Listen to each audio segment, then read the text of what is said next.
Et ici, j'aimerais tout simplement dire qu'un autre trou, mais alors béant, par lequel tous ces revenus, on est ici à ergoter où va l'argent, à quoi sert l'argent, à qui sert l'argent, la croissance, comment on ne la voit pas, mais vous allez voir la croissance, comment avec un train de vie de l'État aussi dispendieux, aussi exorbitant. Ça, je vous ai juste tiré une idée sur l'affaire Jeep Palisade.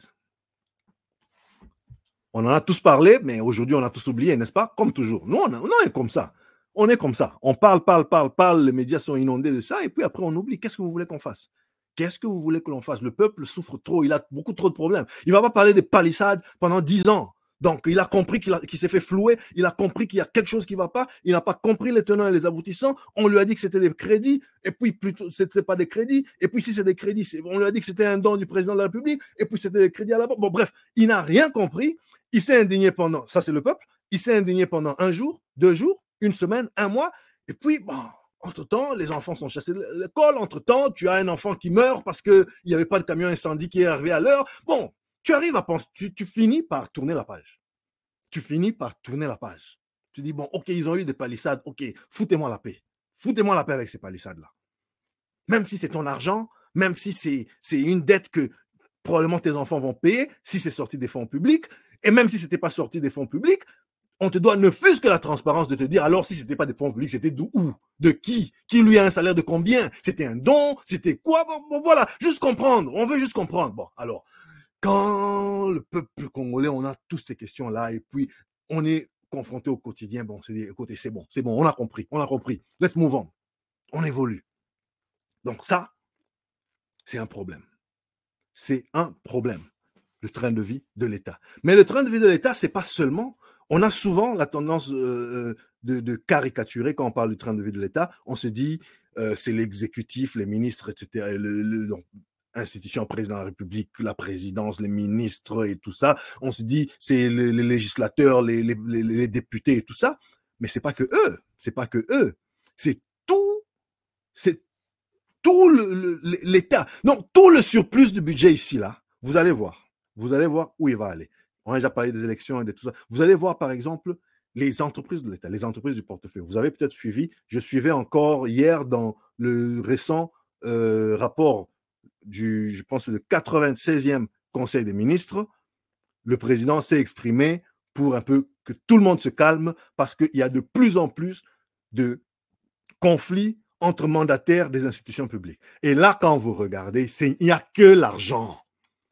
Personne ne fait de conflits pour non, comment développer notre pays. Il n'y a que l'argent. C'est des cachets.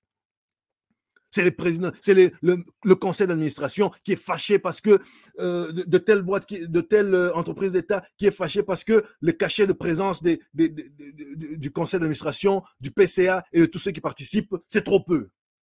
Mais il faut quand même commencer à... En fait, des fois, quand on regarde les disputes dans notre pays, quand on regarde les problèmes, on se dit, en fait, est-ce que ces gens, ils ont vraiment compris la misère dans laquelle notre pays est? Moi, je veux bien qu'un président du conseil d'administration, je veux bien qu'un membre du board soit millionnaire, les amis. Je veux bien qu'il gagne très bien sa vie. Mais regardez les membres du board qui gagnent très bien leur vie.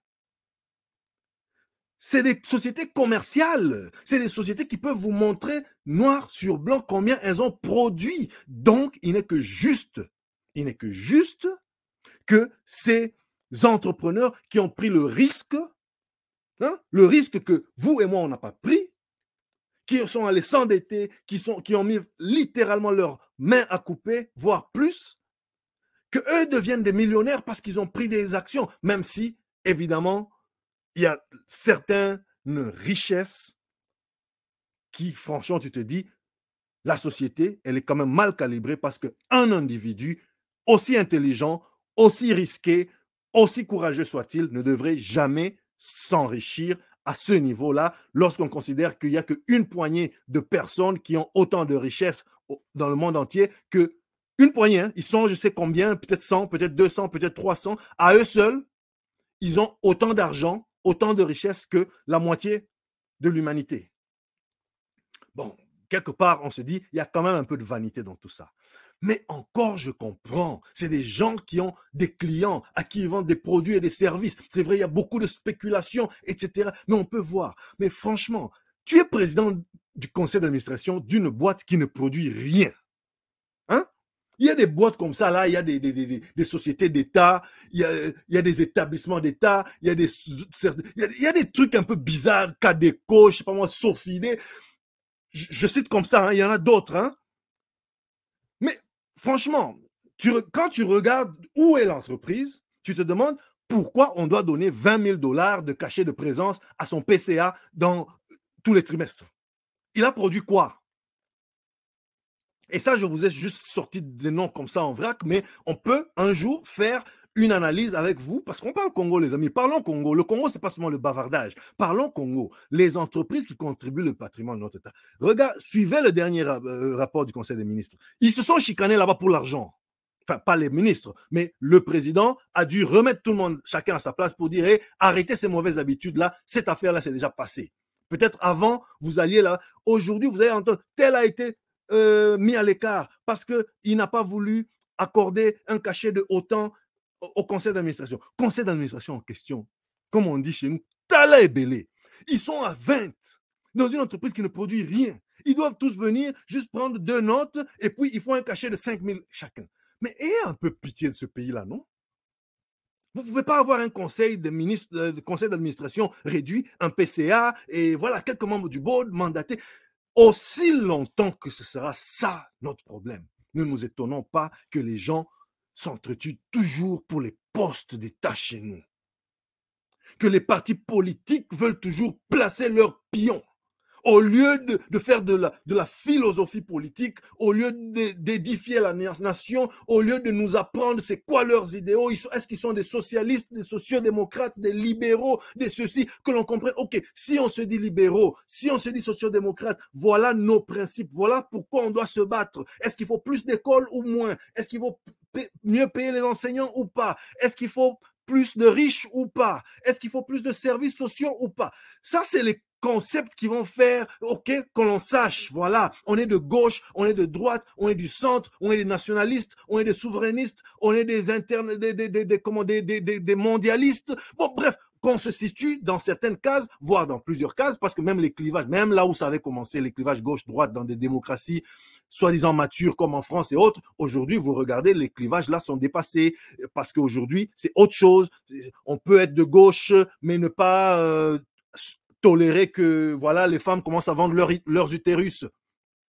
Voilà, voyez-vous, on peut être de droite et s'indigner de la richesse insolente de certains patrons. Parce que la droite, par exemple, typiquement, la droite, voilà, on veut protéger ceux qui créent la richesse, etc. Les libéraux notamment, etc. Bon, donc, il peut y avoir des nuances dans tout cela. On n'entend pas ça dans nos partis politiques. On entend qu'il faut aller, les mandataires. Oh non, nous les ressortissants de tel, nous les membres de tel parti politique exprimons notre indignation parce que dans le remaniement, il n'y a aucun de nous qui... vous êtes un peu fatigué. Si vous cherchez l'argent, mais allez faire les affaires, non? Allez faire le commerce. Venez dans le monde des affaires, on va travailler. Venez, l'argent que vous avez volé déjà là, mettez ça, injectez ça dans l'entrepreneuriat. Que les jeunes produisent. Hein? On n'est nulle part dans les technologies de l'information. On va vous créer des trucs. On va faire vivre ce pays-là. Non, mais c'est tout. Bref, les amis, vous avez compris le mood. Moi, aujourd'hui, je suis fatigué. Bon, bref. On va atterrir.